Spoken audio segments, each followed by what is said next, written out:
Order! Order! You are an incorrigible delinquent at times.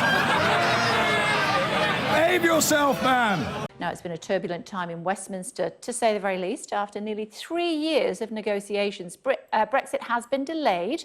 The Prime Minister has vowed to quit in order to get her deal passed by Parliament, and any alternative to her plan failed to reach a majority last night.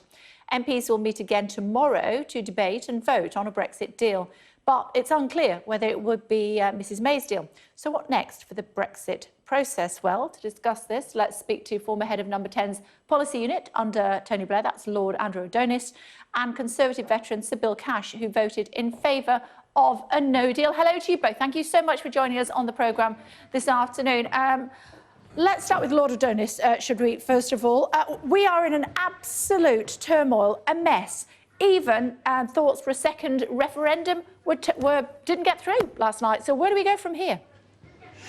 Well, it's true that we don't know where we're going, in that the Prime Minister still hasn't said what motion she's going to table tomorrow, but it looks as if she's going to table her deal again for the third time.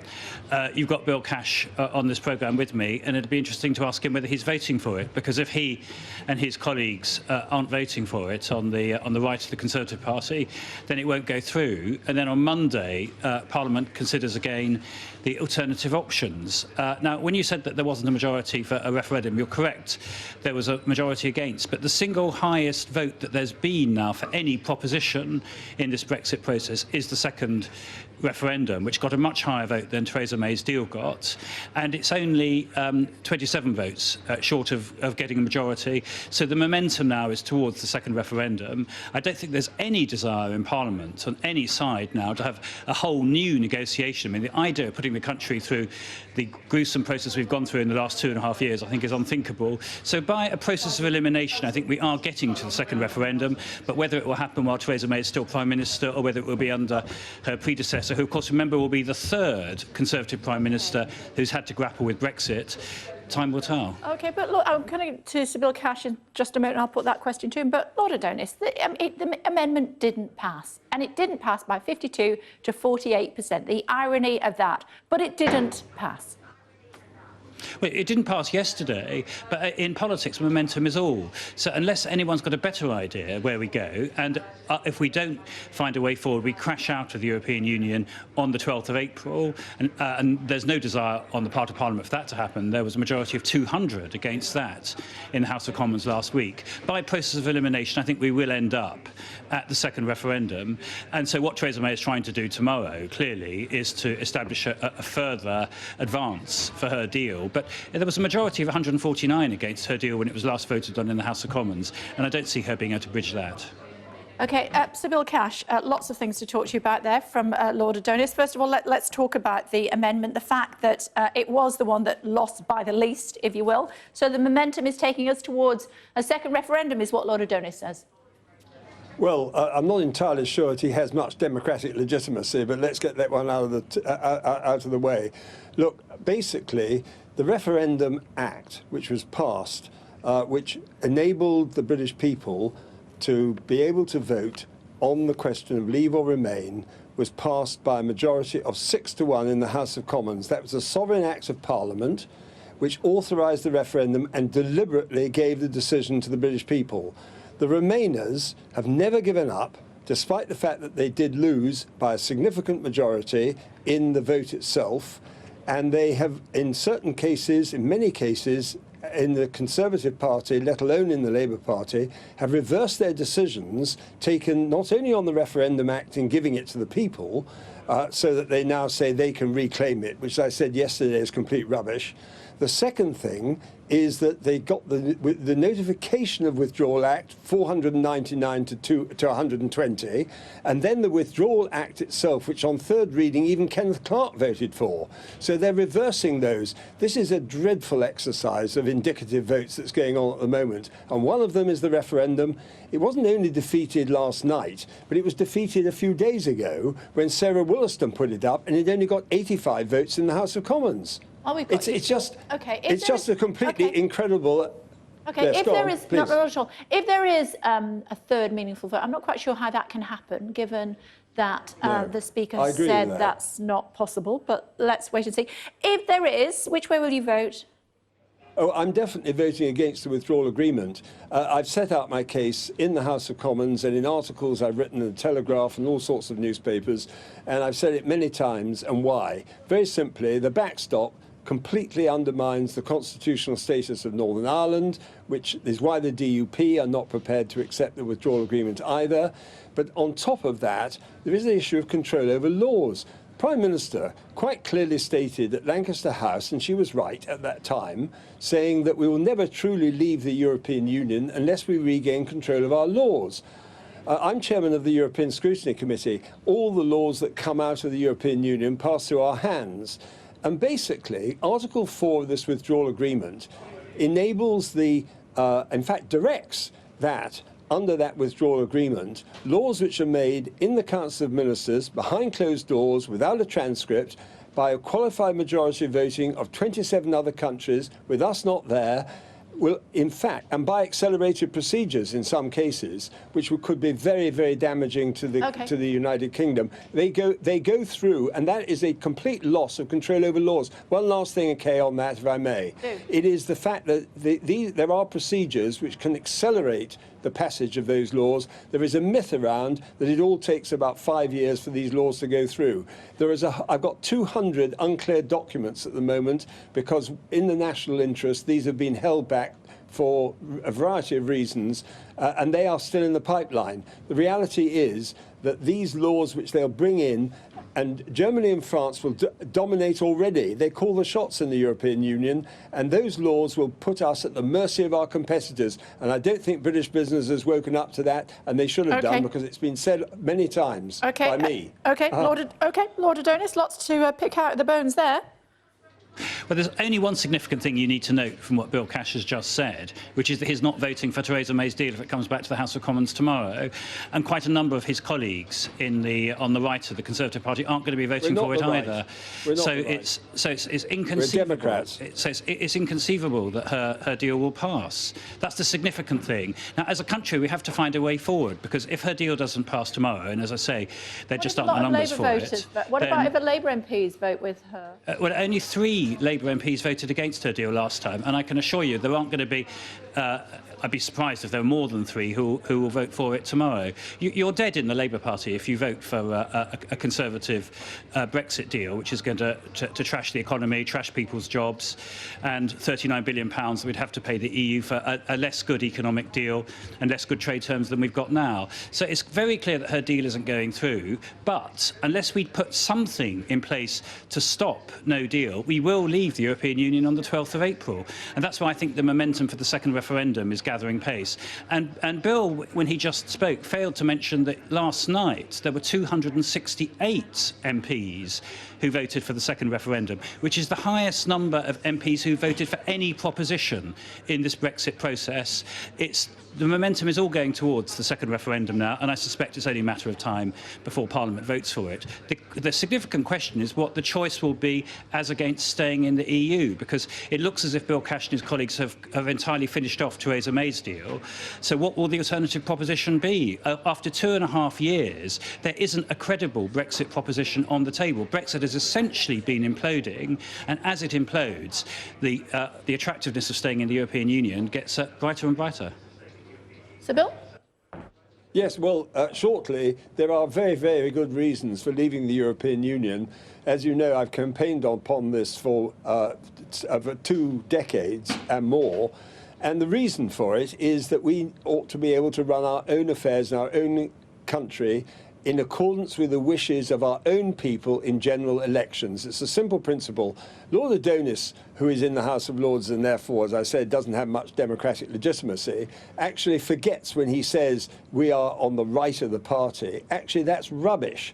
What we are is Democrats supporting the vote of the British people and supporting the acts of Parliament which led to the referendum and the Withdrawal Act of 2018, which repeals the European Communities Act and all the laws and treaties as the British people instructed. And the bottom line is that that is something to fight for, because this is about democracy, it's about integrity, it's about fighting for principle. These may sound like high-flown words, but they are have real meaning, and people fought and died for these principles, and I don't think we have any right at all just to let Parliament run amok over this. And this indicative vote thing that's going on at the moment, as I said yesterday, is like a bag of licorice all sorts. I mean, nobody really knows which way it will go, because they keep on forming themselves into different factions, and it's like whelks running a whelk stall. Lord Adonis. Well, again, the same point applies. What we're hearing from Bill Cash is that her deal is not going to go through tomorrow. So something has to happen.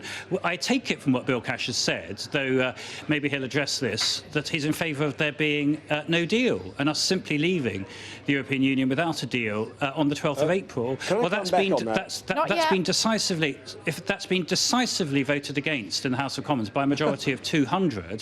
That is what the government told us. This is what the government itself said in papers that it published would lead to the ports not operating properly, 6 weeks of medical supplies, huge chaos in the running of our economic life. There's very few MPs besides Bill Cash who think that that is a tolerable outcome, and that is the reason why something has to happen. If we're not going to have her deal, and there's no majority for it, and it is a terrible deal, and we're not going to have no deal, then something has to happen. There isn't going to be a further negotiation. I mean, the idea we spend another 2 years chasing after a unicorn better deal, I think, is fanciful. The only alternative, which MPs are coming to realise week by week, and that's why support is gathering pace, is a second referendum, which of course is a democratic exercise. It's an exercise of democracy, and clearly the people then need to have the opportunity to stay in the European Union. Could I just come back on that? It's simply this. Kay, is that all right? Yes, absolutely. I'd just like to say this. Under the Lisbon Treaty Act, which was passed in, I think, 2008, the Article 50 arrangements were put in place by our own domestic law. It's not just a matter of having it imposed upon us by the EU. We actually voted for that. I happened to vote against it. In fact, funnily enough, the Conservative Party did as well. But the actual question of this so-called no deal issue is not as, the way it's put is as if somehow it's been created by members of Parliament.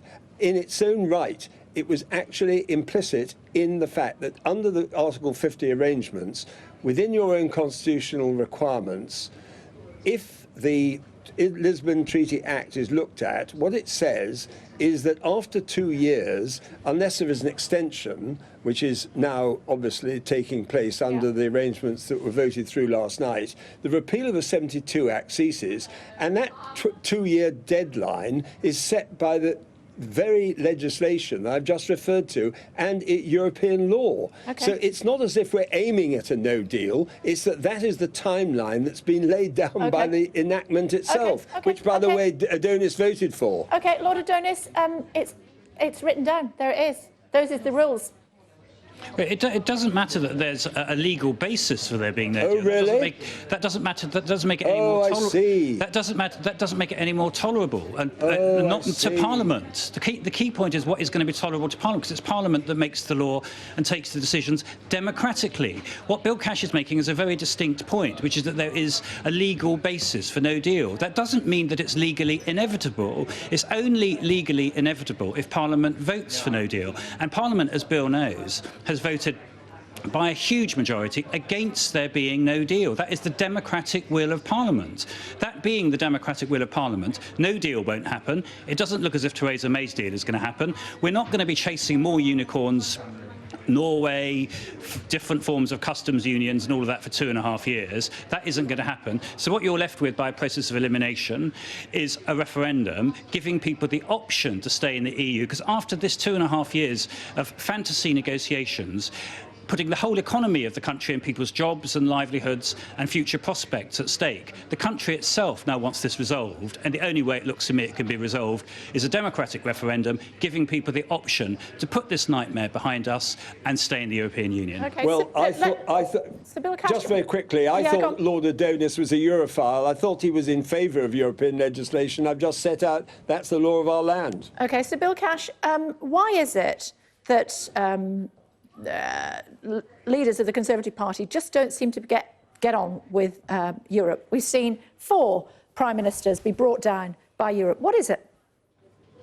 Well, basically, it's not the leaders, it's actually the fact that we've never really been fully engaged with the European Union. I mean, the reality is... Tony Blair seemed to do quite well. Well, well, he didn't actually, because he got stumped. He's the longest-serving prime minister in the country, I think, in history, isn't he? Well, actually, yes, but don't forget that he himself was arguing for a constitution for the referendum, and he had to back off that. But leave that aside. That was his view. The bottom line is, you asked me about Conservative leaders, and of course Margaret Thatcher, who I knew extremely well, she was very much against it, as it turned out, as she progressed through her political leadership. Okay. But actually, we take John Major, he blew it. He did. David Cameron blew it. He did. And now Theresa May's blown it. Yep. That's my point. Yes, I know, and the reasons for that is because they've actually attempted to do something which the British people have never been comfortable with, and which actually, both in the House of Commons and outside, don't forget the Conservative associations, talking about the Conservative Party, only a couple of weeks ago, passed a motion by 5 to 1 saying that they really wanted to get on with the whole job of getting out, and that they didn't want an extension, and they set down a whole series of conditions. OK, gentlemen, we are out of time, so we're going to have to leave it there. Welks, running a Welks stall, is that like turkeys voting for Christmas? Well, it's a sort of inverted version of it, yes. Got it. It's good to talk to both of you. Thank you very much indeed. Thank you. Thank you. Thank you very much. I should say, longest-serving Prime Minister in modern history. I think it was Robert Walpole, wasn't it, who was the longest-serving Prime Minister. 41 years in total. Tony Blair, the longest in modern history. Just before you get on Twitter and its head explodes.